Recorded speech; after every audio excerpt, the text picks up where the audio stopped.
Hi, Dave here. In today's archaeonomy video, we'll be digging once more into the mountain of grey literature that is the Heritage New Zealand Digital Library. We'll be visiting Wellington, the capital of New Zealand, and looking into the archaeological remains that were uncovered during the Wellington Inner City Bypass project in 2005. The excavations have been documented in 4 reports by the archaeological company CFG Heritage. The Wellington Inner City Bypass was an infrastructure project designed to create a large, multi-lane road connecting the Terrace Tunnel to Buckle Street. It was part of a wider roading project designed to create an expressway through Wellington City, leading all the way to the airport. The Buckle Street section has now been completed as well, but at the moment the whole project is stalled as the proposed overpass going past the Basin Reserve was denied resource consent. The Inner City Bypass was very controversial at the time. Quite a few low-income houses were relocated or demolished to make room for the new road, so protests were common. Many of these buildings were Victorian, and thus documented as part of the rescue archaeology project. The somewhat haphazard way that Wellington was developed meant that in the mid-19th century the area had a strange mixture of rural paddocks, residential, commercial and industrial buildings, all in the same short section of street. Many of these buildings all related to the same settler family, the Tonks, who arrived in Wellington in 1842 and became famous for brickmaking, but also rented out a number of properties. This area of Wellington is called Te Aro, that was known for its cheap, high-density housing, which began as small workers' cottages that began to be built in the 1860s. It was near to the military barracks and Mount Cook, so military families made up a percentage of the tenants. There were also small commercial premises facing Cuba Street, and William Tonks had drying sheds, part of his brickworks, near the houses on Tonks Avenue. So, let's take a look at some of the properties that were investigated, and see what the team of archaeologists found. First the sites themselves, then we'll take a look at some artefacts. 272 Cuba Street was a small, single-roomed building. Prior to its relocation, it was the Freedom Shop, an anarchist bookshop. There's no mistaking that red and black flag. It was built in 1888, initially used as a storefront for a greengrocer, then by bootmakers for 80 years. Before the building was moved, the archaeologists lifted the floorboards and investigated the subfloor area. The subfloor area was packed with leather offcuts and nails from shoes and boots, amongst other small items that had fallen between the rickety floorboards, including quite a few sheep, pig and cattle bones from cheap, low-quality cuts of meat, giving some idea of what the cobblers were living off. The well on the neighbouring property contained quite a few leather items as well, and I suspect the cobblers were using it as a dump after reticulated water became available. Numbers 1, 3 and 5 Tonks Avenue contained features relating to the brickworks. A grid of large post holes ran right under the 3 properties, left by the foundations of the long brick drying sheds pictured in this 1858 photograph. The pair of cottages at 1 and 3 that replaced the large drying shed were built in 1890 and were relocated as part of the project. Besides their piles, their drainage system and rubbish pits were recorded, recovering a range of 19th century domestic artefacts. The small cottage at number 5 was constructed in the late 1860s as a rental property. The outside of the cottage was excavated, revealing the drainage system, a brick courtyard, and an open brick-lined well, still full of clean, clear water. The subfloor was excavated and a substantial quantity of 19th century domestic artefacts were recovered from under the front part of the house, which was the oldest section. There were rubbish pits in the garden, but they contained little or no artefacts, suggesting that they were used to dispose of organic material which has rotted away. Early maps of the area show a stream running through it. Wellington once had many streams running through the swampy flats where the city now stands, but they were known for flooding and causing property damage. A 25-metre-long test trench was excavated to investigate the site of this stream. The test trench encountered 2 main features: a brick-lined well that had been infilled with 19th century rubbish, and a large brick barrel drain. There's a network of these large brick drains under Wellington, constructed in the 1880s and 1890s, that put all of these flood-prone streams underground. These drains still form a key part of the city's stormwater system, and explain the complete lack of waterways in Wellington City. 14 Tonks Avenue was a little bit more complicated, as it contained remains of 2 different houses on the same footprint, and traces of the brickworks. The first house is possibly that of the brickmaker John Evans, whose brickworks were destroyed in the 1848 earthquake, and as a result he sold his business to Tonks. He and his wife remained there as tenants of Tonks until his death in 1862, and his widow moved away in 1865.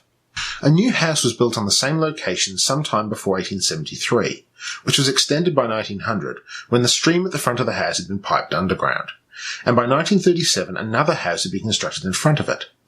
The foundations of the 1870s house were quite clear, and sections had been repiled at some point. Once recorded, that layer was removed, exposing the outline of the original house. The lowest level revealed an attractive brick path around the original house made of curved bricks framed with normal bricks, and heavy use of this material makes sense for an owner of the brickworks. As is typical for a 19th century urban domestic site, there are a fair few ceramic shards recovered. 2,906 pieces, representative of 923 vessels. 31% of these were from 14 Tonks Avenue. 19th century ceramics really benefited from the perfection of the transfer print method of decoration, and there was an abundance of different transfer printed designs. It's not unusual to find flaws in them, and it's quite possible that the seconds from the factory were being sent to the colonies. Some patterns like willow, Rhine, and Asiatic pheasant are incredibly common in 19th century sites here in New Zealand. These fragments of a Corbeil pattern plate from 14 Tonks Avenue had a 65th Regiment maker's mark, suggesting some military presence at the original house there. Parts to reassemble a complete Richmond chamber pot were found. That's something I have not mentioned before, how sewage was dealt with. As Wellington lacked a sewer system, human excrement was collected by night soil merchants, after which it was used as fertilizer. 168 stoneware vessels were found, which would have contained a number of different liquids, from ginger beer and stout to ink and stove blackening.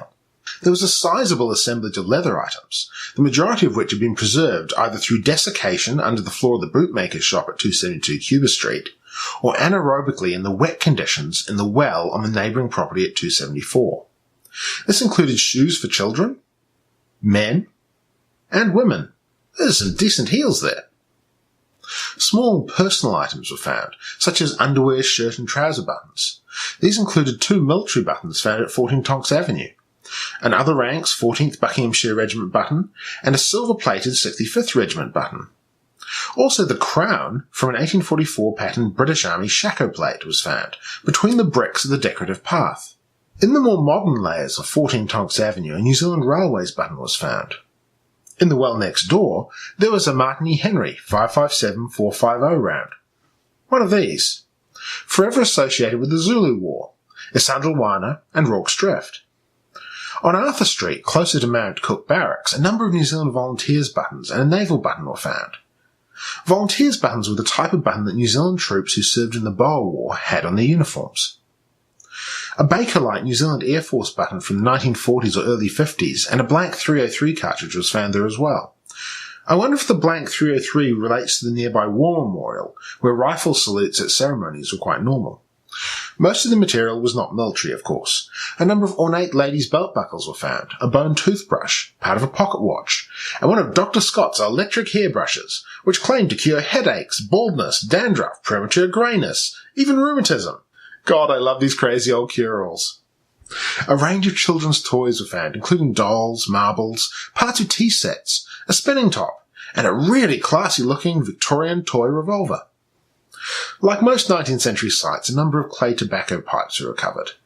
Unlike most 19th century sites, one of them was found intact. Made by Coghill of Glasgow, this fragile clay pipe survived complete. The glaze on the tip of the pipe was to prevent the smoker's lips sticking to the clay. Writing slates are important tools, with origins going back to the 14th century, and were still used in the early 20th century. Hell, I have a modern one here. Several fragments of the slates were found, and a number of the slate pencils. On Arthur Street, a horse brass was found. These were worn on the harness of horse teams, particularly draft horses. With heavy use, the hanging points wear thin, and it looks like this one broke off the harness. Fragments representative of 1,058 different glass vessels were collected. As usual, there are a large number of black beer bottles and green ring seal wine bottles that probably contained beer. No surprises there. Case gin and London dry gin bottles were found, as well as a range of soft drink bottles, torpedo, a hogben or stick bottle, and a number of cod bottles. There are a good range of condiment bottles. The Champion's vinegar bottles are always striking. A good range of different medicine bottles, both genuine and snake oil, were present, and of course other miscellaneous pieces of glass, such as broken window panes and part of a clock face. The Wellington Inner City Bypass project was a major undertaking, and the reports on it are extensive.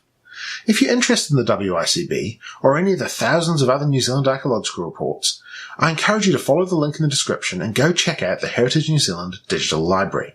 They're all public documents and freely available. Thanks for watching. Please like, comment and subscribe. All that good stuff.